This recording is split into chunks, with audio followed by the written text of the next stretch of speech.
Hello everyone, आप सभी लोगों को आनंद सर का नमस्कार। आई होप कि आप सभी लोग अच्छे होंगे, स्वस्थ होंगे और जम के पढ़ाई कर रहे होंगे। Remember, consistent and disciplined effort will give you a positive result. अभ्यास डीपीक्यू सीरीज के आज हम सेट नंबर 12 को डिस्कस करेंगे। माई सेल्फ आनंद सर और मैं जीएस और जीके की एक्सपर्ट फैकल्टी हूँ। मैंने अपनी इंजीनियरिंग एचबीटीआई कानपुर से की हुई है। मैं वेरियस सिविल सर्विस एग्जाम्स में अपीयर्ड हुआ हूँ। मैंने यूपीएससी प्रीलिम्स 6 टाइम क्वालिफाइड किया हुआ है। यूपी पीसीएस राजस्थान पीसीएस के इंटरव्यू में अपीयर्ड हुआ हूँ। पिछले कई सालों से टीचिंग एंड मेंटरिंग में अपनी सेवाएं दे रहा हूँ। ये जो अभ्यास डीपीक्यू सीरीज है ये स्ट्रिक्टली बेस्ड है एसएससी के लेटेस्ट पैटर्न पे। So keep continue in this series में आप बहुत सारी चीज़ों को सीखेंगे। क्वेश्चंस को तो हम सॉल्व करेंगे ही करेंगे। जो एक्स्ट्रा इन्फॉर्मेशन आपको प्रोवाइड करा रहा हूँ ये एग्जाम के नज़र से आपको बहुत इंपॉर्टेंट रहेगी। चलिए पहला क्वेश्चन देखते हैं सेट नंबर 12 का। Which one of the following amendments of the constitution of India deals with the issue of strengthening of the panchayati raj. Bharat के संविधान का निम्नलिखित में से कौन सा संशोधन पंचायती राज को मजबूत करने के मुद्दे से संबंधित है? तो ये जो पंचायती राज है ये क्या है आपकी? Rural local self government institute. और एक किस चीज को बढ़ावा दे रही हैं आपकी? Government institute. ये आपकी रूरल आपकी जो डिसेंट्रलाइजेशन को बढ़ावा देती हैं, डिसेंट्रलाइजेशन। अब निर्णय ग्रास रूट लेवल पे लिए जाएंगे, विकास संबंधी निर्णय ग्रास रूट लेवल पे लिए जाएंगे। तो ये रूरल डेवलपमेंट के लिए बहुत महत्वपूर्ण है, आपके रूरल डेवलपमेंट के लिए। तो ये आपसे पूछा कौन सा संविधान संशोधन आपका पंचायती राज सिस्टम से संबंधित है। और ऑप्शंस क्या हैं आपके? 42nd, 44th, 73rd और 86। तो आपका 73rd कॉन्स्टिट्यूशनल अमेंडमेंट जिसको 1992 में पारित किया गया आपका पंचायती राज सिस्टम से संबंधित है। अब ये जो आपका 73rd कॉन्स्टिट्यूशनल अमेंडमेंट एक्ट है इसको 1992 को पारित किया गया। इसने क्या क्या किया आपके संविधान से? इसने ऐड किया आपका सबसे पहले एडेड पार्ट 9। और पार्ट 9 किससे संबंधित है? पंचायती राज सिस्टम से संबंधित है, पंचायती राज इंस्टीट्यूशन से संबंधित है। कितने आर्टिकल्स कवर हैं इसके अंदर? इसके अंदर आपके आर्टिकल 243 से लेके 243O, ठीक है। और इसने एडेड, इस 73rd ने क्या ऐड किया? एडेड आपका एक शेड्यूल भी, 11th शेड्यूल को भी ऐड किया, 11th शेड्यूल। और 11th शेड्यूल में कितने सब्जेक्ट मेंशंस हैं? 29 सब्जेक्ट मेंशन है। और ये एक्ट कब आया? ये एक्ट आपका 24 अप्रैल को लागू हुआ। इसीलिए हम 24 अप्रैल को क्या मनाते हैं? नेशनल पंचायती राज दिवस, राज दिवस।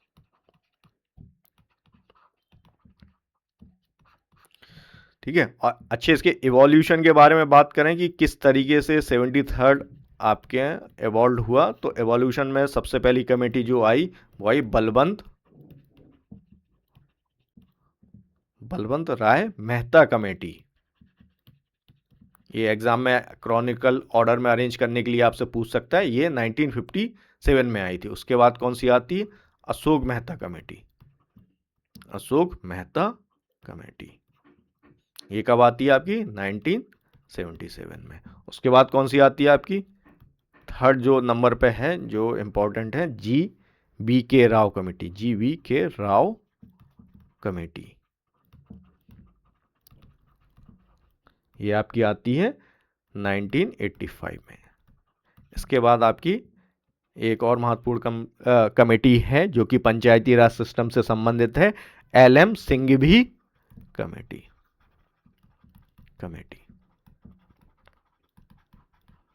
देखिए कहां से शुरुआत होती है और कहां पे जाके चीजें नहीं है। ठीक है, ये 1986 में आई। और क्या हमें मालूम होना चाहिए पंचायती राज सिस्टम के बारे में? हमें मालूम होना चाहिए जो आर्टिकल एक स्टेट फाइनेंस कमीशन भी है और स्टेट इलेक्शन कमीशन भी। तो आर्टिकल 243 के किससे संबंधित है आपका? के आपका संबंधित है स्टेट इलेक्शन कमीशन से। स्टेट इलेक्शन कमीशन ये इसकी क्या, स्टेट इलेक्शन कमीशन की जिम्मेदारी है कि वो पंचायत के इलेक्शन को कंडक्ट कराए। तो आर्टिकल 243 के और एक आर्टिकल 243 आई, ये किससे संबंधित है आपका? स्टेट फाइनेंस कमीशन से। स्टेट फाइनेंस कमीशन से। बहुत सारे इसमें इंपॉर्टेंट पॉइंट हैं जिनको हम डिटेल में जब हम पंचायती राज सिस्टम से संबंधित सीरीज कर रहे होंगे तब हम डिस्कस करेंगे। ये मैंने कुछ इंपॉर्टेंट पॉइंट्स आपको यहाँ हाईलाइट किए हैं। और 42, इसको तो आप सभी को पता है, इसको मिनी कॉन्स्टिट्यूशन भी बोलते हैं, मिनी कॉन्स्टिट्यूशन। और 44 को इसके माध्यम 44 जो संविधान संशोधन हुआ, इसने भी आपके संविधान में जो 42 के माध्यम से जो बदलाव किए गए थे, उनको कई ऐसे बदलाव 42 ने किए जिसको बाद में जाके 44 के माध्यम से सही किए गए थे। उनमें से एक महत्वपूर्ण जो अमेंडमेंट हुआ वो क्या हुआ? राइट टू प्रॉपर्टी से संबंधित। राइट टू प्रॉपर्टी को फंडामेंटल राइट्स की कैटेगरी से हटा दिया गया। तो ये इंपॉर्टेंट है, एग्जाम में कई बार पूछा गया है। और 86 जो है आपका, ये एजुकेशन से संबंधित है। और आर्टिकल 21 को इसने ऐड किया। तो आप देखिए एक ही क्वेश्चंस के थ्रू आपने कितने सारे कॉन्स्टिट्यूशनल अमेंडमेंट का रिवीजन कर लिया। आप मुझे कमेंट में आप मुझे आर्टिकल 40 के विषय में बताइएगा कि आर्टिकल 40 किससे संबंधित है और इसका संबंध आर्टिकल जो कॉन्स्टिट्यूशनल अमेंडमेंट 73 आया उससे ये किस तरीके से संबंधित है। अगला प्रश्न देखते हैं। When was the panchayati Raj system introduce in India? Bharat में पंचायती राज व्यवस्था कब शुरू की गई थी? आपके ऑप्शंस हैं 1945, 1950, 1959 और ऑप्शन डी है 1962। तो सही जवाब क्या रहेगा आपका? 1959। तो 1959 को राजस्थान स्टेट ने राजस्थान स्टेट ने नागौर डिस्ट्रिक्ट में पंचायती राज सिस्टम को इंट्रोड्यूस किया था। और इसका इनॉग्रेशन किसने किया था? इसका इनॉग्रेशन किया था जवाहरलाल नेहरू ने। कब? 2 अक्टूबर 1959 को। अगला प्रश्न देखते हैं। Which program was introduce by D P Dhar during the 5th 5-year plan? D P Dhar द्वारा 5वीं पंचवर्षीय योजना के दौरान कौन सा कार्यक्रम शुरू किया गया था? 5वीं पंचवर्षीय योजना का टाइम पीरियड क्या था आपका? इसका टाइम पीरियड था आपका 1974 से लेके 78 के। ठीक है।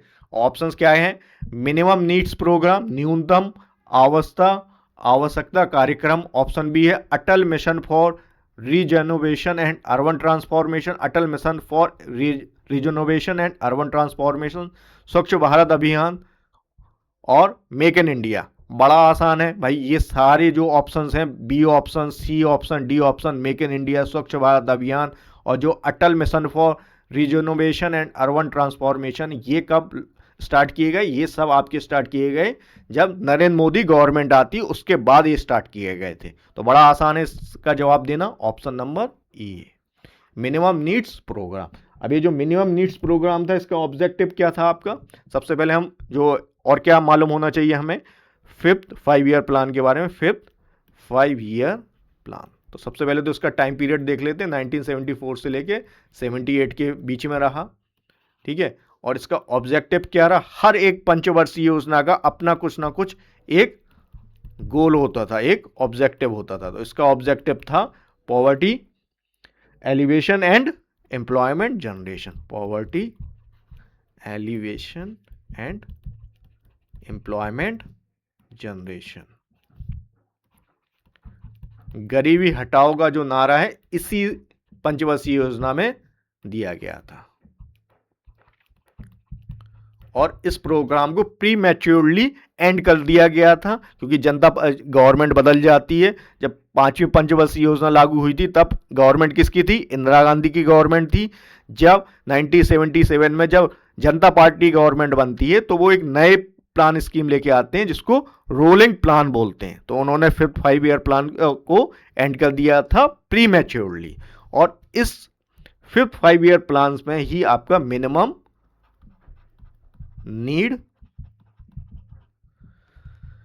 नीड प्रोग्राम लागू किया गया था। और ये किसने बनाया था? आपका डीपी धर। और इसके माध्यम से एक मिनिमम बेसिक स्टैंडर्ड इंश्योर किया जाना था। जो भारत के नागरिक हैं उनका मिनिमम बेसिक स्टैंडर्ड इंश्योर किया जाना था by investing in health, education, infrastructure.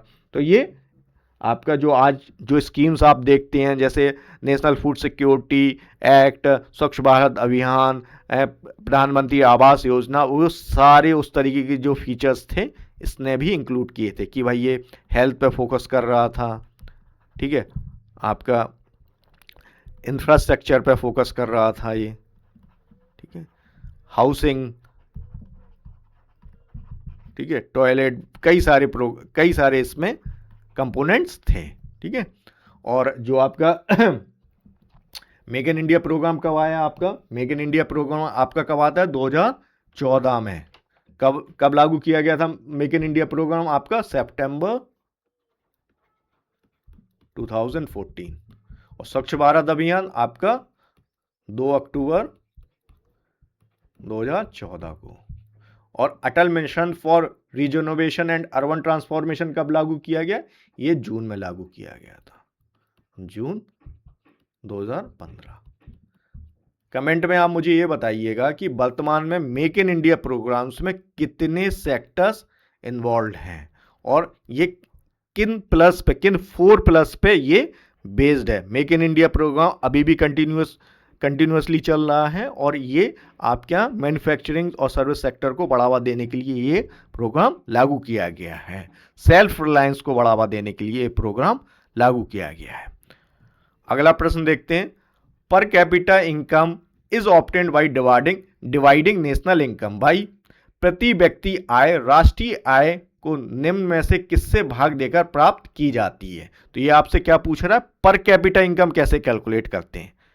Per capita income, जब भी पर कैपिटा के बारे में हम बात करें ना, पर कैपिटा शब्द कहीं पे भी जुड़ा हो तो आप समझ लेना पॉपुलेशन से हमें डिवाइड करना है, टोटल पॉपुलेशन से हमें डिवाइड करना है। या नेशनल पर कैपिटा इनकम की बात की गई है तो एक तरफ नेशनल इनकम हो गया, इसको हम किससे डिवाइड करेंगे? Total population of the country, total population of the country, ठीक है, ऑफ द कंट्री, ठीक है। यहां तो मैंने बता दिया तो बड़ा आसान रहेगा आपको जवाब देना। चलिए फिर भी हम ऑप्शंस देख लेते हैं। ऑप्शन ए में total population of the country, देश की कुल जनसंख्या। ऑप्शन बी क्या है? Total working population. अच्छा, वर्किंग पॉपुलेशन किस कैटेगरी में होती है, किस एज ग्रुप में मानते हैं हम? वर्किंग एज पॉपुलेशन किस कैटेगरी के लोगों को मानते हैं? आपका जिनकी एज 15 से लेके 64 वर्ष तक की होती है उनको वर्किंग एज पॉपुलेशन की कैटेगरी में रखते हैं। Area of the country, volume of the capital use. तो ये बाकी ऑप्शन दोनों सी और डी इलॉजिकल हैं। बाकी ए और बी में ही आपको सोचना पड़ता, लेकिन जब कभी पर कैपिटल वर्ड आए आप हमेशा टोटल पॉपुलेशन को ही ध्यान में रखें। अच्छा, नेशनल इनकम कौन कैलकुलेट करता है? कौन सी संस्था है जो नेशनल इनकम को कैलकुलेट करता है इंडिया में? नेशनल इनकम के जो आधिकारिक आंकड़े हैं इसको रिलीज कौन करता है? आपका national statistical office, national statistical office, ठीक है। यहां जो आपका सेंट्रल स्टैटिस्टिकल ऑफिस था, पहले सेंट्रल स्टैटिस्टिकल ऑफिस हुआ करता था, अब सेंट्रल स्टैटिस्टिकल ऑफिस और नेशनल सैंपल सर्वे ऑर्गेनाइजेशन को मर्ज करके एक नई संस्था बनाई गई है जिसको नेशनल स्टैटिस्टिकल ऑफिस बोलते हैं। नेशनल इनकम कितने तरीके से कैलकुलेट की जा सकती है? ये आपकी मुख्यतः 3 तरीके से कैलकुलेट किया जा सकता है। वैल्यू एडेड मेथड के माध्यम से, वैल्यू एडेड मेथड के माध्यम से, एक्सपेंडिचर मेथड से भी कैलकुलेट की जा सकती है, एक्सपेंडिचर मेथड से, और इनकम मेथड से, इनकम मेथड से। ठीक है, ये 3 तरीके हैं जिनके माध्यम से ये कैलकुलेट की जा सकती है। अच्छा, फर्स्ट टाइम इंडिपेंडेंट इंडिया में फर्स्ट टाइम भारत की नेशनल इनकम किसने कैलकुलेट की थी?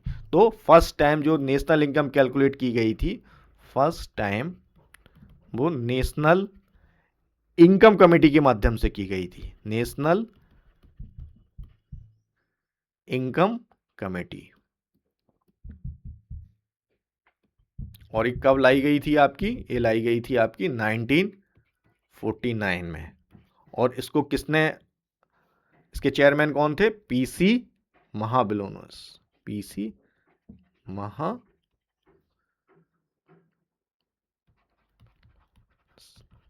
ठीक है, ये चीजें पता है। फर्स्ट ऑफिशियल एस्टिमेट थे हमारे नेशनल इनकम के। ठीक है, अगला प्रश्न देखते हैं। Which dance form of India has been inscribed into UNESCO representative list of intangible cultural heritage of humanity? Bharat के किस नृत्य रूप को यूनेस्को की मानवता की अमूर्त सांस्कृतिक विरासत की प्रतिनिधि सूची में अंकित किया गया है? और आपके ऑप्शंस हैं कथकली, ऑप्शन बी है गरबा, ऑप्शन सी है भांगड़ा, ऑप्शन डी है ओडिसी। तो किसको शामिल किया गया है इन 4 ऑप्शंस में से? कौन सही जवाब रहेगा आपका? सही जवाब रहेगा गरबा। गरबा किस स्टेट में प्ले किया जाता है? गुजरात में।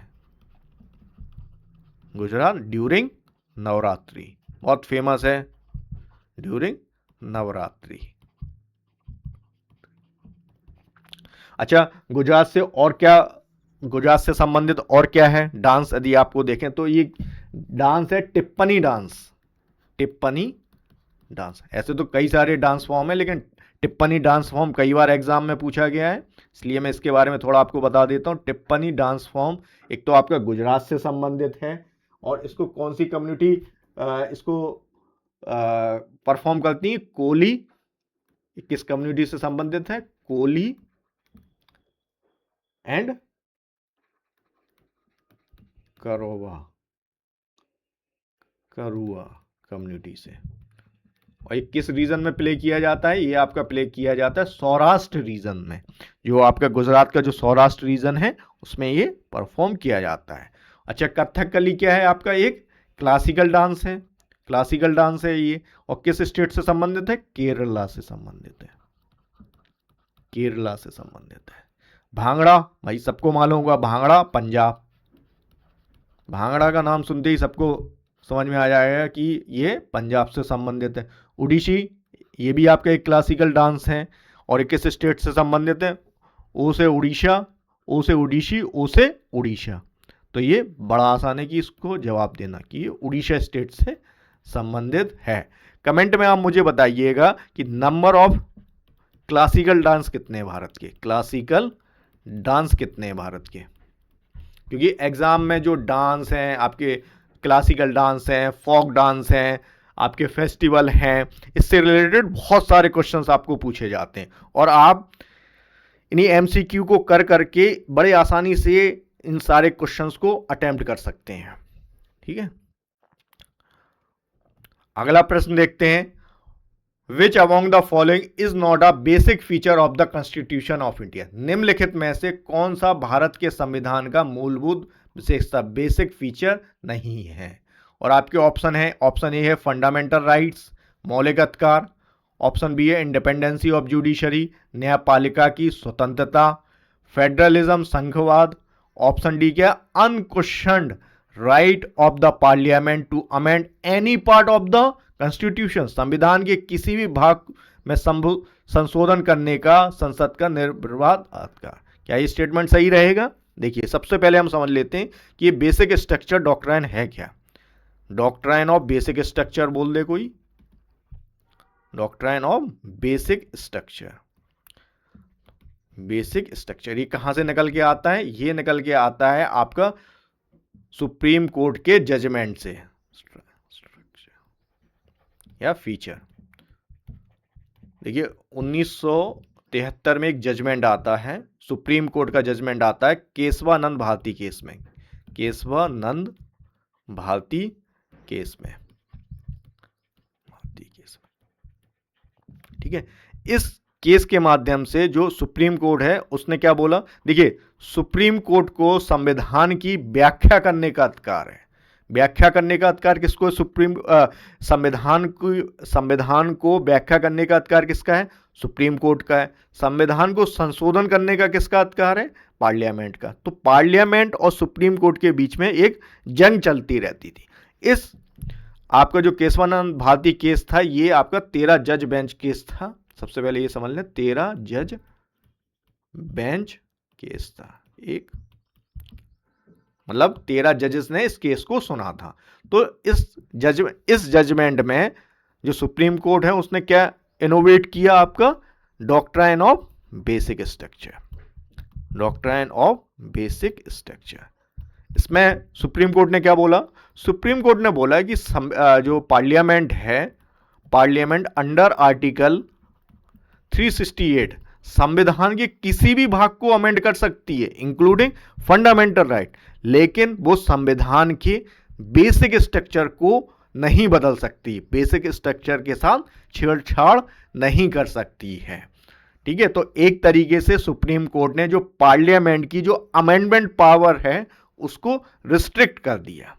अब यदि संसद कोई भी संविधान संशोधन बिल लेकर आती है और वो बेसिक स्ट्रक्चर के साथ छेड़छाड़ करती है, तो उस केस को, उस अमेंडमेंट को जब वो सुप्रीम कोर्ट में लाया जाएगा तो सुप्रीम कोर्ट उसको नल एंड वॉइड डिक्लेयर कर सकती है। ठीक है, तो ये आपसे पूछ रहा है कि बेसिक स्ट्रक्चर में क्या क्या शामिल है। तो फंडामेंटल राइट्स आपके बेसिक स्ट्रक्चर में शामिल है, इंडिपेंडेंसी ऑफ जुडिशरी भी शामिल है, फेडरलिज्म भी आपका बेसिक स्ट्रक्चर में शामिल है, लेकिन unquestioned right of the parliament to amend any part of constitution नहीं है। हमारी कंट्री में सुप्रीम क्या है? सुप्रीम हमारे यहाँ संविधान। सुप्रीम क्या है? Constitution of India. बाकी सब आपके इसके नीचे हैं। ठीक है, तो इस स्टेटमेंट की भाषा से ही आपको समझ में आ रहा होगा कि ये स्टेटमेंट आपका गलत होने वाला है, क्योंकि ये एक तरीके से एब्सोल्यूटिज्म के बारे में बात कर रहा है, कि ये बता रहा है कि बिल्कुल एब्सोल्यूट है, कोई पार्लियामेंट को कोई रोक ही नहीं सकता है। जबकि आपको पता है कि हमारे यहाँ जो संसद है, संसद के ऊपर कौन है? कॉन्स्टिट्यूशन है। संसद से पारित जो बिल हैं उनको भी सुप्रीम कोर्ट में चैलेंज किया जा सकता है, उनको आपके जुडिशियल रिव्यू के थ्रू पहुंचा जा सकता है। ठीक है, तो ये आपको ये याद रखना, केशवानंद भारती केस याद रखना है, और केशवानंद भारती केस से आपका डॉक्ट्राइन ऑफ बेसिक स्ट्रक्चर निकल कर आ रहा है। ठीक है, और आर्टिकल 368 क्या है? Parliament power of amendment, parliament power of constitutional amendment. ये इंपॉर्टेंट आर्टिकल है, ये आपकी जुबान पे होना चाहिए। ये आपसे बस कोई कहे, रात में आप सो रहे हो, कोई आपको जगाए कि बताओ आर्टिकल 368 क्या है, आर्टिकल 368 किससे संबंधित है, तो आप तुरंत बोलें कि ये आपका parliament power of constitutional amendment से संबंधित है। अच्छा, अगला स्टेटमेंट, अगला प्रश्न देखते हैं। What is the common element among Ram Prasad Bismil, Roshan Singh and Rajendra Lahiri? Ram Prasad Bismil, Roshan Singh और राजेंद्र लाहिरी के बीच क्या समानता है? ठीक है, और आपके ऑप्शंस क्या क्या हैं? They threw a bomb in the central legislative assembly on 8 April 1929। उन्होंने 8 अप्रैल 1929 को केंद्रीय विधानसभा में बम फेंका था। ऑप्शन बी क्या है? They were the founder member of Swaraj party. ठीक है, वे स्वराज पार्टी के संस्थापक सदस्य थे। ऑप्शन सी क्या है? They were the founders of Hindustan republican association. वे हिंदुस्तान रिपब्लिकन एसोसिएशन के संस्थापक थे। और ऑप्शन डी क्या है? They were associated with Kakori conspiracy case. वे काकोरी षड्यंत्र केस से जुड़े थे। बताइए क्या सही जवाब रहेगा इसका? तो इसका सही जवाब रहेगा आपका, देखिए, जो रामप्रसाद बिस्मिल, रोशन सिंह और राजेंद्र लाहिरी हैं, ये आपके रेवोल्यूशनरी फ्रीडम फाइटर्स थे और ये भारत को आर्म्ड रेवोल्यूशन के माध्यम से आज़ाद कराना चाहते थे। और इन तीनों लोगों का संबंध किससे? काकोरी कॉन्स्पिरेसी केस से। ये कोई कॉन्स्पिरेसी नहीं थी, ये एक प्रयास था भारतीय भारतीय क्रांतिकारियों का कि वो जो अंग्रेज अपनी जो ट्रेजरी लेके जा रहे थे उसको लूटने का, जिससे कि वो अपनी एक्टिविटीज़ को फाइनेंस करा पाए। और ये घटना कब घटित हुई? ये आपकी घटित होती है अगस्त 9, 1925 को, ठीक है। और ऑप्शन ए में जो दिया गया, they throw a bomb in the central legislative assembly on April 8, 1929, तो आपके भगत सिंह जो सेंट्रल लेजिस्लेटिव असेंबली में बम फेंकने की जो घटना थी वो किससे संबंधित है? आपका भगत सिंह, सरदार भगत सिंह एंड बटुकेश्वर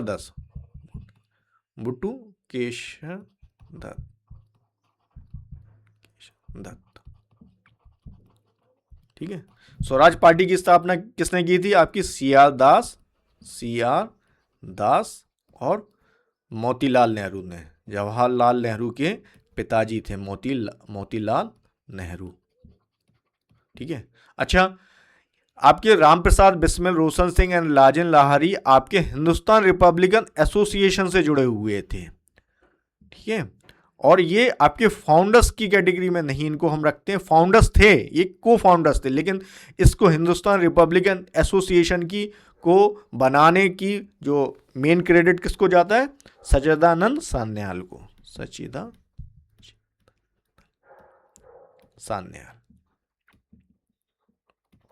ठीक है। इसलिए ये ऑप्शन सही नहीं रहा। बाकी तीनों जो रामप्रसाद बिस्मिल, रोशन सिंह एंड राजन लाहरी का भी हिंदुस्तान रिपब्लिकन एसोसिएशन से जुड़े हुए थे। आपके सरदार भगत सिंह, चंद्रशेखर आजाद, सभी लोग हिंदुस्तान रिपब्लिकन एसोसिएशन से जुड़े थे, जो बाद में जाके हिंदुस्तान सोशलिस्ट रिपब्लिकन एसोसिएशन बन जाती है। हिंदुस्तान सोशलिस्ट रिपब्लिकन एसोसिएशन बन जाती है, एसोसिएशन, ठीक है। अच्छा, लाहौर, कमेंट में आप बताइएगा कि लाहौर कॉन्स्पिरेसी किससे संबंध है? लाहौर कॉन्स्पिरेसी और एक आपकी मेरठ कॉन्स्पिरेसी, ये किससे संबंधित है? ये दोनों ही, ठीक है। तो इसका सही जवाब रहेगा आपका ऑप्शन नंबर डी। अगला प्रश्न देखते हैं, which one among the following is not a fundamental duty? Fundamental duty निम्नलिखित में से कौन सा एक मौलिक कर्तव्य नहीं है? और आपके ऑप्शंस क्या हैं? ऑप्शन ए है to avoid by the constitution of India and respect the national flag and national anthem, Bharat के संविधान का पालन करना और राष्ट्रीय ध्वज और राष्ट्रगान का सम्मान करना, ठीक है भाई। ऑप्शन बी क्या है? टू सेफगार्ड पब्लिक प्रॉपर्टी, सार्वजनिक संपत्ति की रक्षा करना। ऑप्शन सी क्या है? To protect the sovereignty, unity and integrity of India, Bharat की संप्रभुता, एकता और अखंडता की रक्षा करना। ऑप्शन डी है, इसको आप जो ये थोड़ा सी में ही डी मिक्स हो गया तो इसको आप हटा देंगे, ठीक है। ऑप्शन डी क्या है? To render compulsory military service, अनिवार्य सैन्य सेवा प्रदान करना। अब देखो इन चार ऑप्शंस में, देखिए इन चार ऑप्शंस में आप देखिए एब्सोल्यूट वर्ड कहाँ यूज हो रहा है? कंपलसरी।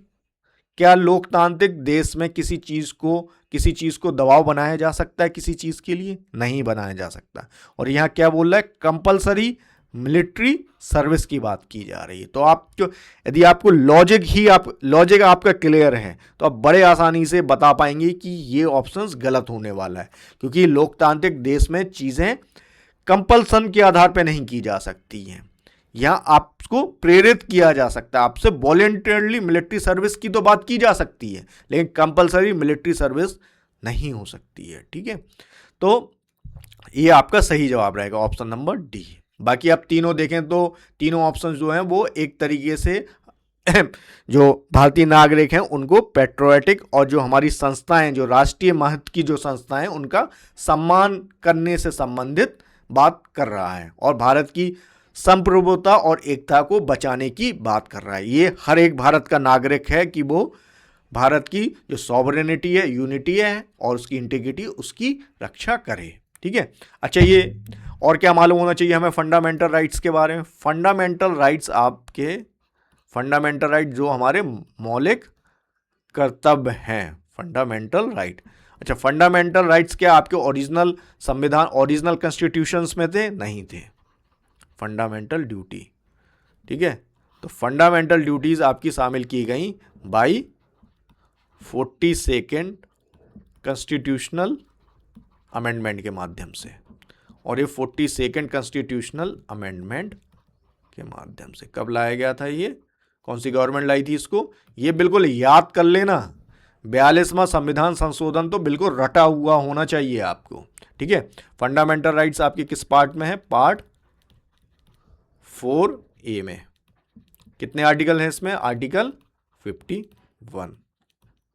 बार बार जब चीज़ों को आप बार बार चीज़ों को रिकॉल करते हैं तो वो चीज़ आपकी परमानेंट मेमोरी का पार्ट बन जाती है। एक आपकी टेम्पररी मेमोरी है जिसको आप बहुत इजीली, बहुत कुछ समय में आप भूल जाते हैं, लेकिन जब आप किसी चीज़ को कंटिन्यूअसली बार बार रिवाइज करते हैं तो वो आपकी परमानेंट मेमोरी का पार्ट बन जाती है। इसीलिए मैं इतना डिटेल एक्सप्लेनेशन आपको प्रोवाइड कराता हूँ। और इसमें कितनी ड्यूटीज शामिल हैं आपकी? इसमें आपकी 11 ड्यूटीज शामिल हैं। जब कभी भी आप फंडामेंटल राइट्स पढ़ रहे हो, fundamental rights, direct principle of state policy और फंडामेंटल ड्यूटीज, इनको आपस में कंपेयर भी कर लेना। कुछ चीज़ें आप नोटिस करेंगे कि वो तीनों में कॉमन है, कुछ चीज़ें आपकी किसी एक में है, दूसरे में नहीं है। और ओरिजिनली, और ये फंडामेंटल ड्यूटीज किसकी रिकमेंडेशंस पे ऐड की गई थी? सोन सिंह कमेटी, सोन सिंह कमेटी की रिकमेंडेशन पे। और ओरिजिनली कितनी थी? 10 थी। और जो आपकी जो 11th ड्यूटीज है, इसको किसके माध्यम से ऐड किया गया था? ड्यूटीज को ऐड किया गया था आपका 86th कॉन्स्टिट्यूशनल अमेंडमेंट के माध्यम से, एक्ट। ठीक है। और 86 का संबंध किस सब्जेक्ट से? आपका एजुकेशन से, याद रखना, एजुकेशन से। ठीक है। तो ये आपको जो फंडामेंटल राइट्स के फंडामेंटल ड्यूटीज के बारे में आपको पता होना चाहिए, ये आपको मैंने बता दिया। ठीक है। अगला प्रश्न देखते हैं। द टर्म एवन प्रिया mentioned in the ancient Sanskrit text denoted. एवन प्रिया शब्द जिसका उल्लेख प्राचीन संस्कृत ग्रंथों में है से अभिप्राय, मतलब एवन प्रिया शब्द किससे संबंधित है? और आपके ऑप्शंस क्या हैं?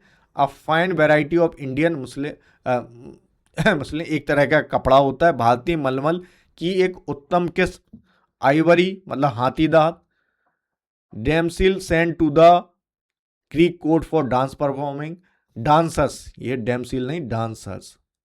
ठीक है, डांसर्स, इसको करेक्ट कर लेना आप, डांसर्स। तो नृत्य प्रदर्शन के लिए यूनानी दरबार में भेजी गई युक्तियां। ठीक है। और ऑप्शन डी क्या है? पीपर। तो इसका सही जवाब रहेगा आपका पीपर। काली मिर्च की मांग जो यूरोप था, यूरोप में एंशियंट पीरियड से ही आपकी काली मिर्च की बहुत मांग रही है, और ये इसी वजह से इसको यवन प्रिया भी बोलते हैं। जो ग्रीक के लोग थे उनको क्या बोला जाता था एंशियंट पीरियड में? यवन, यवन। ठीक है। और एवन प्रिय का मतलब है कि जो एवन के लोगों को पसंद है। और वो कौन सी वस्तु थी आपकी? वो थी आपकी पीपर, पीपर, पीपर या काली मिर्च। ठीक है। अगला प्रश्न देखते हैं। Which one of the following was emigre communist journal of M N Roy. निम्नलिखित में से एम एन रॉय का एक प्रवासी कम्युनिस्ट जर्नल कौन सा था? और आपके ऑप्शंस हैं, ए है किसान सभा, ऑप्शन बी है द वर्कर, ऑप्शन सी है द बैनगार्ड, ऑप्शन डी है अनुशीलन। तो सबसे पहले हम ये देख लेते हैं एम एन रॉय का जो टाइम पीरियड रहा, ये कब से कब तक रहे? एम एन रॉय का टाइम पीरियड रहता है 1887 से लेके आपका 1954। ये टाइम पीरियड कई बार आपके क्वेश्चंस को सॉल्व करने में बड़ा मददगार होता है। ठीक है। और एम एन रॉय, तो एम एन रॉय से जुड़ा हुआ कौन सा एक प्रवासी कम्युनिस्ट जर्नल कौन सा था? तो इसका सही जवाब है आपका वैनगार्ड। वैनगार्ड आपका एम एन रॉय से जुड़ा हुआ था। ठीक है, और एम एन रॉय से क्या क्या चीजें जुड़ी हुई हैं आपकी? एम एन रॉय से, एम एन रॉय पहले व्यक्ति थे, इनका आपका इंटरनेशनल कम्युनिस्ट मूवमेंट से इनका नाम जुड़ता है। इंटरनेशनल कम्युनिस्ट मूवमेंट से इनका नाम जुड़ता है। ये कम्युनिस्ट लीडर थे, मूवमेंट से इनका नाम जुड़ता है। इन्होंने कम्युनिस्ट पार्टी ऑफ इंडिया की स्थापना की। One of the founding member थे communist party of India. Communist party of India कहां पे? Tashkent in 1920। कहां पे? ताशकंद में इन्होंने ये स्थापना की थी। ताशकंद, ठीक है।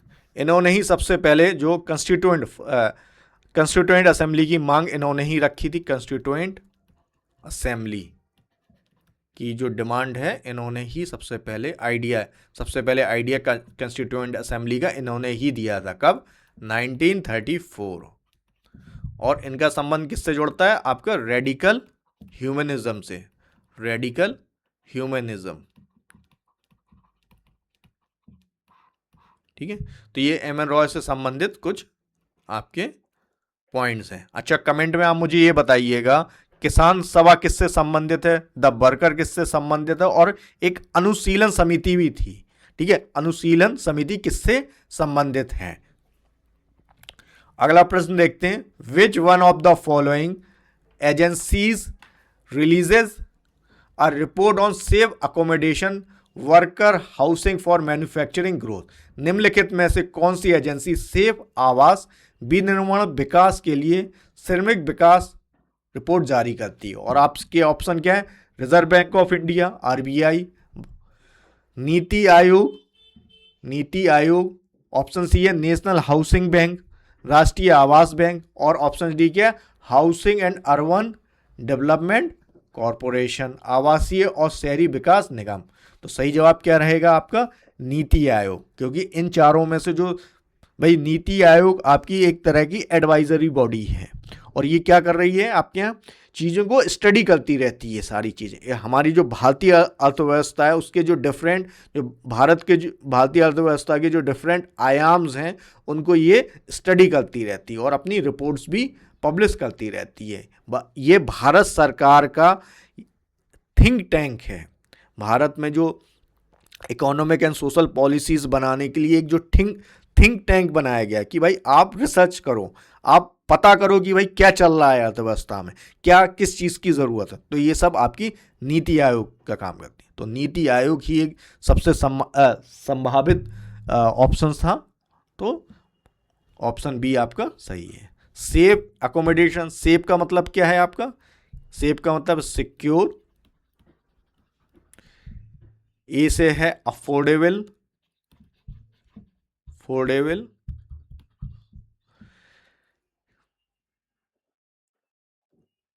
ई से क्या है आपका? एफिशिएंट, एंड एफ से आपका फ्लेक्सिबल, ठीक है। और ये नीति आयोग पब्लिश करती है। नीति आयोग का गठन कब हुआ था आपका? 1 जनवरी 2015। और इसने किसकी जगह ली? आपकी प्लानिंग कमीशन की जगह ली। और चेयरमैन कौन है इनके? Prime minister. चेयरमैन कौन होते हैं नीति आयोग के? Prime minister of India.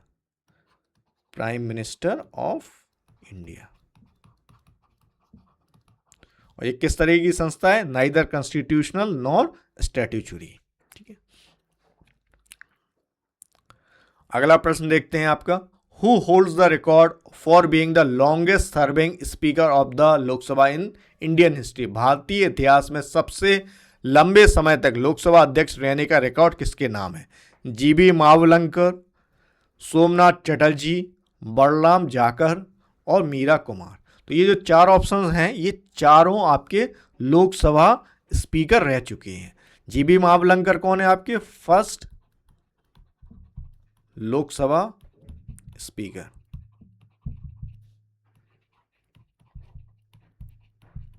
ठीक है, और बलराम जाकर आपके लॉन्गेस्ट सर्विंग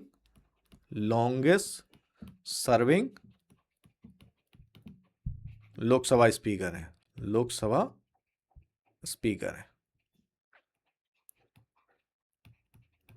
और मीरा कुमार क्या है? फर्स्ट वोमेन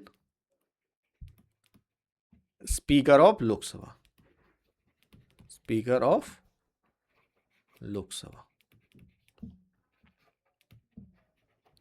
ठीक है, और जो आर्टिकल आपका 93 ये किससे संबंधित है? आपका 93 आपका संबंधित है speaker and deputy speaker of Lok Sabha, deputy speaker of Lok Sabha.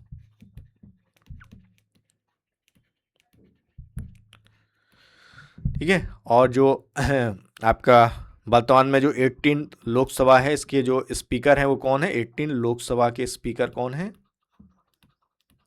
Om Birla जी, ओम बिरला।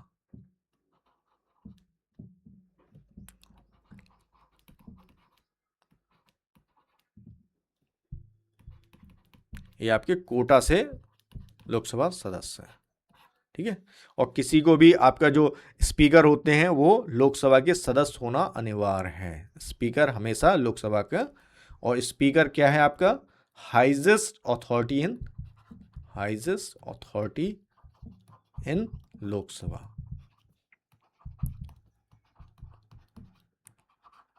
कोई भी यदि कानून संबंधी इश्यूज उठता है लोकसभा में तो फाइनल अथॉरिटी आपकी लोकसभा स्पीकर ही होते हैं।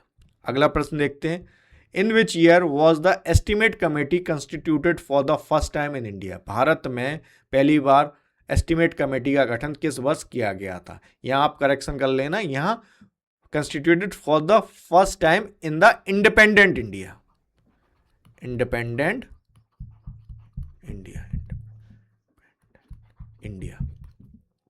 इंडिपेंडेंट इंडिया में ये कब गठित की गई थी? और आपके ऑप्शन है 1948, 1950, 1947, 1949।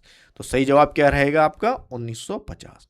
अच्छा, ये जो एस्टीमेट कमेटी है इसके विषय में थोड़ा हम जान लेते हैं।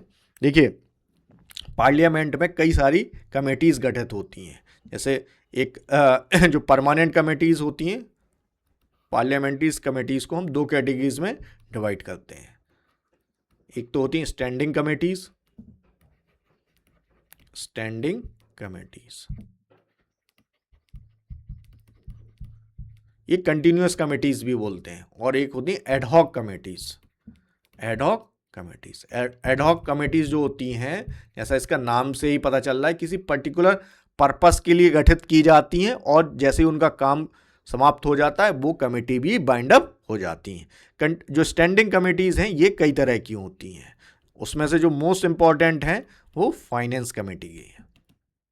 फाइनेंस कमेटी ये मोस्ट इंपॉर्टेंट कमेटी है आपकी, फाइनेंस कमेटीज। फाइनेंस कमेटीज में 3 कमेटीज आपकी होती हैं, पब्लिक अकाउंट कमेटी, ठीक है, एस्टीमेट कमेटी, और आपकी डिपार्टमेंटल रिलेटेड स्टैंडिंग आपकी एक committee on public undertaking, committee on public undertaking. ठीक है, तो किस कैटेगरी में? एस्टीमेट कमेटी सबसे पहले तो आपकी एक तरह की फाइनेंस कमेटी है, ठीक है, और एक स्टैंडिंग कमेटी है। अभी जो एस्टीमेट कमेटी के बारे में हम देखते हैं। एस्टीमेट कमेटी के मेंबर्स कितने होते हैं? इसमें आपके 30 मेंबर्स होते हैं।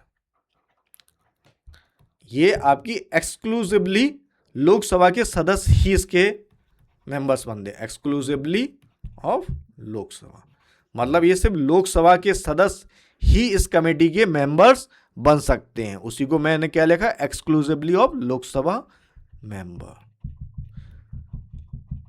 अब ये करती क्या है?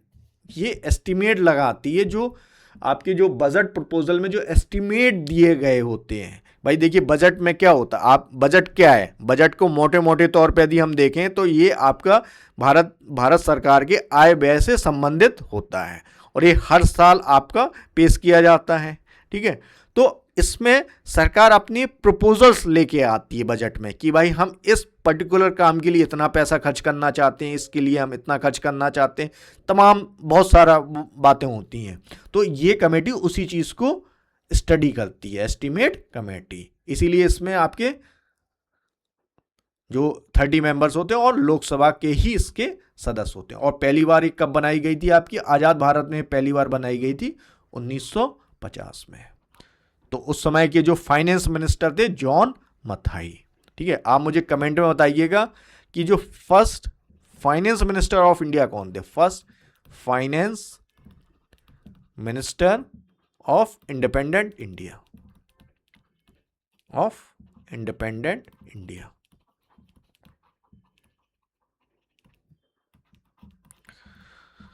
और पब्लिक अकाउंट कमेटी में कितने सदस्य होते हैं और कमेटी ऑन पब्लिक अंडरटेकिंग में कितने सदस्य होते हैं, और ये कमेटी कितने, इनका टेन्योर कितना, इन कमेटीज के जो एक कमेटी गठित की जाती है इनका कार्यकाल कितने समय का होता है। अगला प्रश्न देखते हैं। Pochampally in Nalgonda district of Telangana became famous in April 1951 because. Telangana के नालकोंडा जिले का पूंचमपल्ली अप्रैल 1955 में प्रसिद्ध हुआ क्योंकि, भाई तो ये आपसे पूछा है कि जो पूंचमपल्ली जगह है, पूंचमपल्ली नालकोंडा तेलंगाना के नालकोंडा डिस्ट्रिक्ट में ये जगह है, ये अप्रैल 1951 में क्यों फेमस हुई। ठीक है, ऐसा क्या हुआ कि पूंचमपल्ली आपका एक राष्ट्रीय महत्व की जगह बन जाती है। ऑप्शन ए क्या है, the Bhoodan movement was launch their by Vinoba Bhave, Vinoba Bhave द्वारा भूदान आंदोलन शुरू किया गया था। ऑप्शन बी क्या, the landless peasant rose up in arms against the landlord, वहां भूमिहीन किसानों ने जमींदारों के खिलाफ हथियार उठाए थे। ऑप्शन सी क्या है, it witness violent anti Hindi agitation, वहां हिंसक हिंदी विरोधी आंदोलन देखा गया था। ऑप्शन डी क्या है, skill weavers cooperative was found for the first time in India, वहां भारत में पहली बार रेशम बुनकरों की सहकारी संस्था का गठन किया गया था। बताइए क्या सही जवाब है इसका। इसका सही जवाब है आपका option number A, Bhoodan movement की शुरुआत आपकी पूंचमपल्ली जगह से हुई थी, इस वजह से ये फेमस है। भूदान मूवमेंट को आप क्या बोलते हो, रक्त विहीन क्रांति भी बोलते हो, ब्लडलेस रेवोल्यूशन।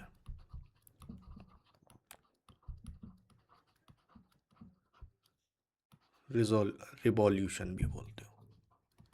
और ये किसके लीडरशिप में हुई थी, ये आचार्य विनोबा भावे के नेतृत्व में ये हुई थी आपकी। ठीक है, और आचार्य विनोबा भावे आपके जो हैं आचार्य एक गांधीयन थे, आचार्य Vinoba Bhave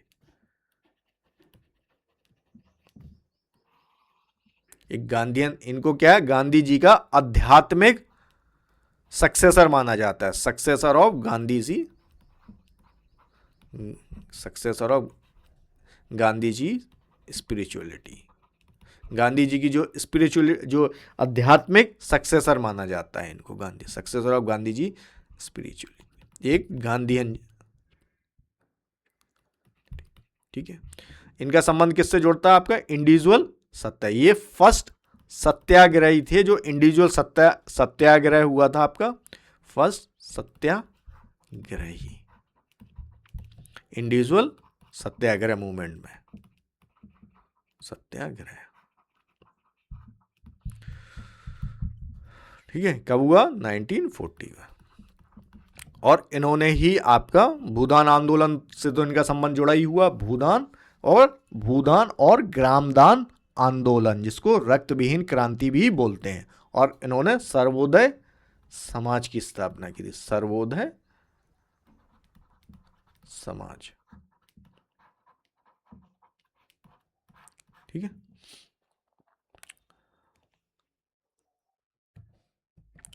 question number 15 discuss करते हैं। Who among the following was not associated with Sarvodaya movement. निम्नलिखित में से कौन सर्वोदय आंदोलन से नहीं जुड़े थे? और आपके ऑप्शंस क्या हैं? जयप्रकाश नारायण, आचार्य विनोबा भावे, धीरेन्द्र मजूमदार और जीबी अयप्पा राव। तो सही जवाब क्या रहेगा? इसमें क्या पूछा है कि कौन सर्वोदय मूवमेंट से नहीं जुड़ा हुआ। सर्वोदय का मतलब क्या हुआ? सर्वोदय का मतलब था अपलिफ्ट। सर्वोदय का मतलब होता है अपलिफ्ट ऑफ ऑल। एक गांधीयन फिलॉसफी है ये, ठीक है। इसका मतलब है the uplift of all, both uplift of all, both rich and poor, ठीक है। रिच को कौन सी जरूरत है? स्पिरिचुअल अपलिफ्टमेंट की जरूरत है, स्पिरिचुअल की। और पुअर को क्या है? मटेरियल की, ठीक है। तो ये आपकी पुअर, आपकी मटेरियल, ठीक है। तो जयप्रकाश नारायण एक सोशलिस्ट लीडर थे, ठीक है। आपके इन्होंने सर्वोदय प्लान की कल्पना की थी, सर्वोदय प्लान।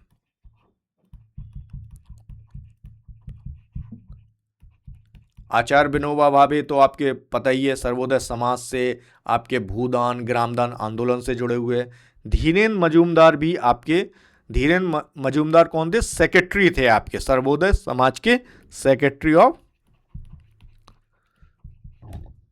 सर्वोदय समाज,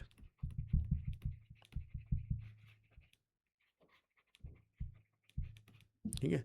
और जीपी अयप्पा राव, ये कौन थे आपके? जीपी अयप्पा राव एक तेलुगु प्ले राइटर थे, तेलुगु प्ले राइटर। और इन्होंने आपके जो चाइल्ड मैरिज इन सब के अगेंस्ट, ये भी एक सोशल एक्टिविस्ट थे, लेकिन जो पोस्ट इंडिपेंडेंट और गांधी जी की डेथ के बाद जो सर्वोदय मूवमेंट रहा, उनका उससे संबंध नहीं था। तो सही जवाब क्या रहेगा आपका? जीबी अयप्पा राव। अगला प्रश्न देखते हैं। Bhimbetka a noted site of paleolithic period is located in which state of India. पुराकांड काल पेलियोलिथिक पीरियड का एक प्रसिद्ध स्थल भीमबेटका भारत के किस राज्य में स्थित है? और आपके ऑप्शन है बिहार, उत्तर प्रदेश, राजस्थान और ऑप्शन डी है मध्य प्रदेश। तो सही जवाब क्या रहेगा? भीमबेटका केव्स आपको कहाँ मिलती है? मध्य प्रदेश में। ये आपके प्री हिस्टोरिक पीरियड से संबंधित हैं। अगला प्रश्न देखते हैं। Ashtapradhan, Ashtapradhan was a council of minister. Ashtapradhan एक मंत्री परिषद थी। और आपके ऑप्शंस क्या हैं? मतलब ये आपसे पूछा कि अष्टप्रधान किस साम्राज्य में मंत्री परिषद की भूमिका निभाती थी, या उसके जो मंत्री परिषद को अष्टप्रधान कहा जाता था। और आपके ऑप्शंस क्या हैं? In the Gupta administration, Gupta शासन प्रशासन में, in the Chola administration, Chola प्रशासन में, in the Vijayanagara administration, Vijayanagara प्रशासन में, और in the Maratha administration, Maratha प्रशासन में। तो अष्टप्रधान का संबंध किससे है आपका? मराठा एडमिनिस्ट्रेशन से है। तो ऑप्शन डी आपका सही हो जाएगा। अगला प्रश्न देखते हैं। Question number 18। The difference between a nuclear reactor and N atomic bomb is that. एक परमाणु बम, एक परमाणु रिएक्टर और एक परमाणु बम में के बीच अंतर क्या होता है, ठीक है। और आपके ऑप्शंस क्या क्या दिए गए? अब देखो, जो आपका न्यूक्लियर पावर प्लांट है, एक पावर प्लांट, और आपका न्यूक्लियर बॉम्ब, ये दोनों किस सिद्धांत पे कार्य करते हैं? Nuclear bomb. ये आपके दोनों ही किस प्रिंसिपल पे काम करते हैं? न्यूक्लियर फ्यूजन रिएक्शन पे। न्यूक्लियर फ्यूजन रिएक्शन, याद रखना, फ्यूजन रिएक्शन। एक के माध्यम से आप एनर्जी, न्यूक्लियर पावर प्लांट के माध्यम से आपको इलेक्ट्रिसिटी मिलती है, और न्यूक्लियर बॉम्ब आपका एक तरीके से वेपन की तरह कार्य करता है। तो इन दोनों में अंतर क्या है? देखो, वर्किंग प्रिंसिपल दोनों में सेम है, और वो क्या है? Nuclear fusion reaction. अब इनके बीच का डिफरेंस क्या है? देखिए, no chain reaction takes place in nuclear reactor. क्या बोला? No chain reaction take place in nuclear reactor, while in the atomic bomb there is a chain reaction. भाई, क्या ये सही है स्टेटमेंट? ये स्टेटमेंट सही नहीं है, क्योंकि दोनों में ही चेन रिएक्शंस तो होती है। The chain reaction in nuclear reactor is controlled. परमाणु रिएक्टर में श्रृंखला प्रतिक्रिया नियंत्रित होती है। चलिए, ये आपका स्टेटमेंट सही है, ठीक है। ऑप्शन सी देखते हैं, the chain reaction in nuclear reactor is not control. भाई, न्यूक्लियर रिएक्टर में यदि वो चेन रिएक्शन कंट्रोल नहीं रहेगी तो वो बम नहीं बन जाएगा, ठीक है। No chain reaction takes place in atomic bomb while it takes place in nuclear reactor. देखिए, है क्या, चेन रिएक्शंस तो दोनों में हो रही। न्यूक्लियर पावर प्लांट में कंट्रोल्ड चेन रिएक्शंस होती है, कंट्रोल्ड चेन रिएक्शन, और न्यूक्लियर बॉम्ब में आपकी अनकंट्रोल्ड चेन रिएक्शंस होती है, अनकंट्रोल्ड चेन रिएक्शन होती है, चेन रिएक्शन, ठीक है। तो सही जवाब क्या रहेगा आपका? ऑप्शन नंबर बी, ठीक है। ऑप्शन नंबर बी इसका सही जवाब रहेगा। अच्छा, आप कमेंट में मुझे बताइएगा कि हैवी वाटर किसको बोलते हैं? Heavy water, heavy water. और आपका शांति बिल किससे संबंधित है? शांति एक्ट। अगला प्रश्न देखते हैं, who among the following anticipated Newton's by declaring that all things gravitate to the earth. Who among the following anticipated before Newton by declaring that all things gravitate to the earth. निम्नलिखित में से किसने यह घोषणा करके Newton से पहले अनुमान लगाया था कि सभी चीजें पृथ्वी की ओर गुरुत्वाकर्षण करती हैं?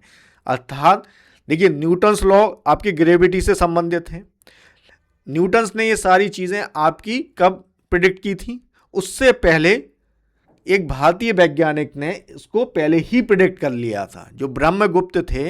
इन्होंने, ब्रह्मगुप्त का जो टाइम पीरियड है आपका, ये लगभग आपका 598 से लेके 668 एडी का टाइम पीरियड था।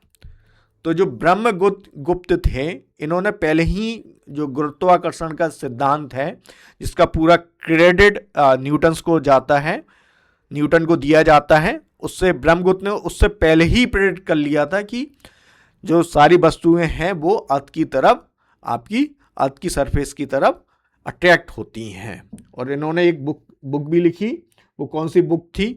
ब्रह्म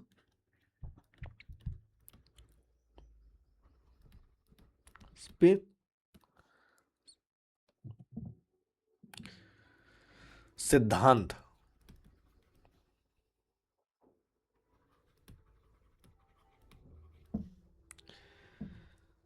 ब्रह्म स्पित सिद्धांत, ठीक है। इसमें इन्होंने बताया भी है, ठीक है। और ये आपके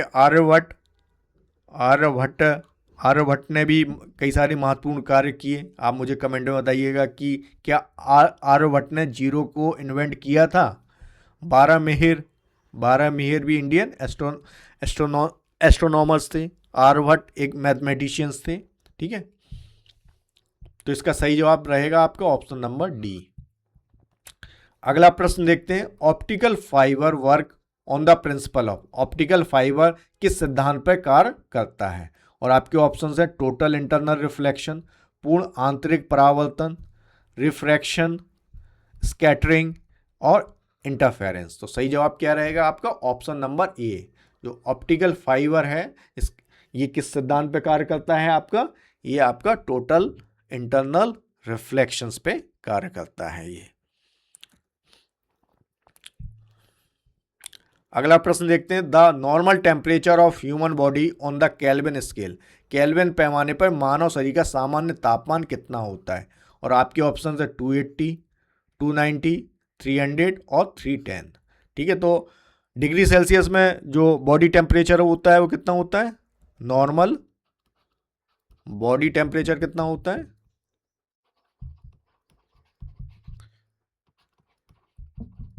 ये होता है आपका 37 डिग्री सेल्सियस, ठीक है। तो इसको, ये डिग्री सेल्सियस में है, तो इसको केल्विन स्केल में कैसे ऐड करेंगे हम? केल्विन स्केल में किसी चीज़ को यदि हमें केल्विन में, तो इसको हमें 273 प्लस 37 करना पड़ेगा। तो ये कितने निकल गया? 310। ये केल्विन में रहेगा आपका, ठीक है। ये स्केल है, डिग्री सेल्सियस एक स्केल है, उसी तरीके से केल्विन स्केल है, ठीक है। अच्छा, नॉर्मल रूम टेम्परेचर कितना होता है? रूम टेम्परेचर कितना माना जाता है? रूम टेम्परेचर ये आपका 25 डिग्री सेल्सियस होता है। इसको केल्विन में कन्वर्ट करेंगे तो कैसे करेंगे? 273 प्लस 25, तो ये निकल के कितना आएगा? 298 केल्विन। यूनिट जरूर ध्यान रखिएगा, मतलब किस स्केल में मेजर किया जा रहा है। तो सही जवाब क्या रहेगा? 310। अगला प्रश्न देखते हैं, which one of the following fuels causes minimum environmental pollution? निम्नलिखित में से कौन सा ईंधन न्यूनतम पर्यावरण प्रदूषण का कारण बनता है? और आपके ऑप्शंस क्या हैं? डीजल, कोल, हाइड्रोजन और केरोसिन।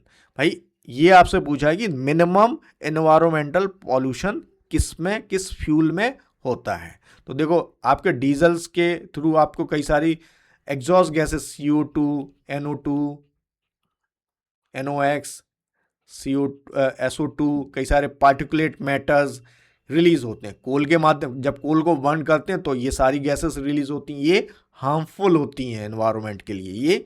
यही हमारी मेजर पॉल्यूटिंग गैसेस होती हैं।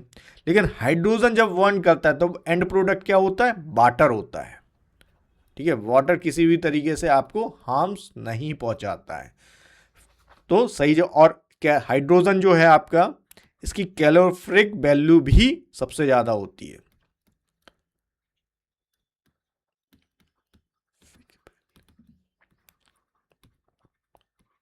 ठीक है, वेरी हाई,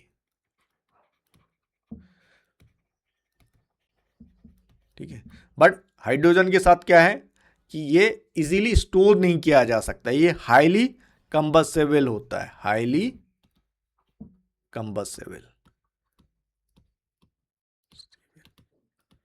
इजीली ट्रांसपोर्ट नहीं किया जा सकता है। इजीली ट्रांसपोर्ट करना इसको बड़ा दिक्कत करता है, इजीली ट्रांसपोर्ट इज चैलेंज, ठीक है। बट इसके पॉजिटिव साइड में हाई कैलोरीफिक वैल्यू होती है और कोई एनवायरमेंटल पॉल्यूशन नहीं होता है। तो सही जवाब क्या रहेगा आपका? ऑप्शन नंबर सी।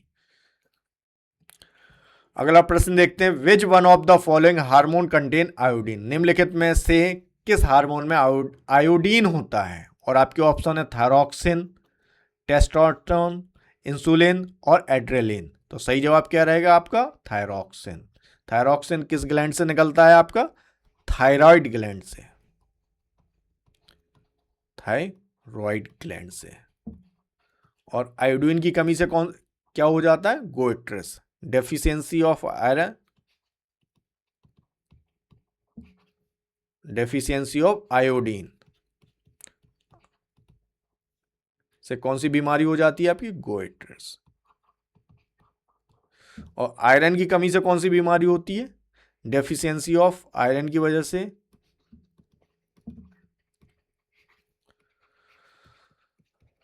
आपकी एनीमिया, ठीक है। बाकी आप टेस्टोस्टेरोन के बारे में बताइए, कमेंट में आप मुझे बताइएगा कि एड्रेलिन, इंसुलिन से क्या कमी होती है? इंसुलिन कहाँ, जो डायबिटिक पेशेंट होते हैं उनको, उनके साथ क्या दिक्कत होती है? इंसुलिन की प्रॉब्लम्स हो जाती है आपकी। अगला प्रश्न देखते हैं, national youth policy was launch, राष्ट्रीय युवा नीति कब शुरू की गई थी? ठीक है। और आपके ऑप्शंस हैं 2012, 2023, 2013, 2014, 2015। तो सही जवाब क्या रहेगा आपका? नेशनल यूथ पॉलिसी आपकी लॉन्च की गई थी 2014 में।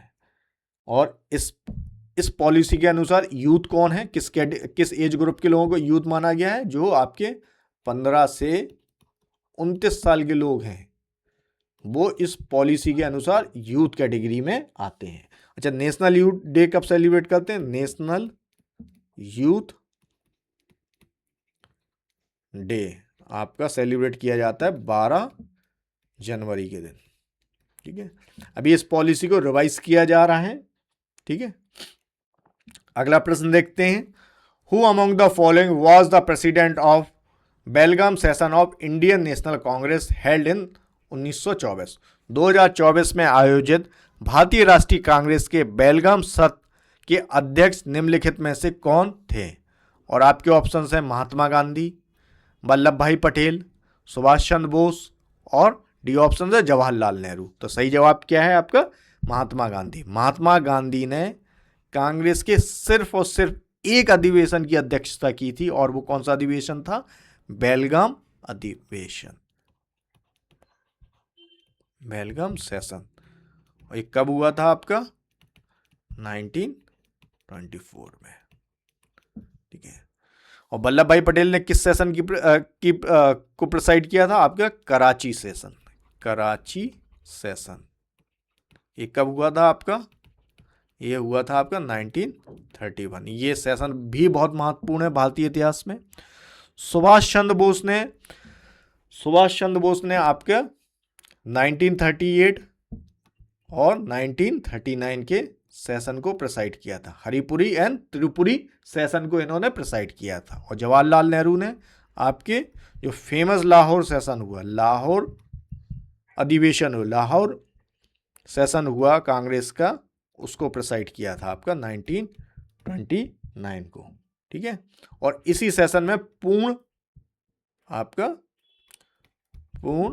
स्वराज दिवस मनाने, पूर्ण स्वराज की कल्पना की गई थी। इसमें भारत का गोल था, भारतीय राष्ट्रीय कांग्रेस का जो गोल बनाया गया था, इसी सेशन में पूर्ण स्वराज बनाया गया था। और इसीलिए हम 26 जनवरी को ही हमारा जो भारत का संविधान है, डेट ऑफ 26 जनवरी क्यों महत्वपूर्ण है? इसी वजह से 26 जनवरी महत्वपूर्ण है। ठीक है, तो ये हमारा सेशन कंप्लीट होता है। सेशन में हमने नंबर 25 क्वेश्चंस को डिस्कस किया। ये हर सेगमेंट, आपके जो सिलेबस है उसके हर एक सेगमेंट से यहाँ क्वेश्चंस लिए गए। बहुत डिटेल मैनर में मैं आपको क्वेश्चंस इसलिए करा रहा हूँ जिससे कि आप एक क्वेश्चंस के माध्यम से ज़्यादा चीज़ों को सीख पाएँ, आप चीज़ों को रिवाइज कर पाएँ, नए कंसेप्ट को लर्न कर पाएँ, नई फैक्चुअल नॉलेज को समझ पाएँ। ठीक है, तो ये जब आप इस पैटर्न से करते हैं तो आपका पूरा सिलेबस अच्छे से रिवाइज हो जाता है। Thank you. जो भी आपकी रिक्वायरमेंट हो, जो भी आपकी फीडबैक हो, उसको आप कमेंट के माध्यम से ज़रूर शेयर करिए। मैं आपके जो कमेंट्स हैं उसको बहुत रेगुलरली देखता हूं, और मैं ट्राई करता हूं कि वो सारी चीज़ें जो आप मुझे फीडबैक के तौर पर प्रोवाइड करा रहे हैं उनको मैं अपने अभ्यास DPQ सीरीज़ में उनको ऐड कर सकूं। Thank you.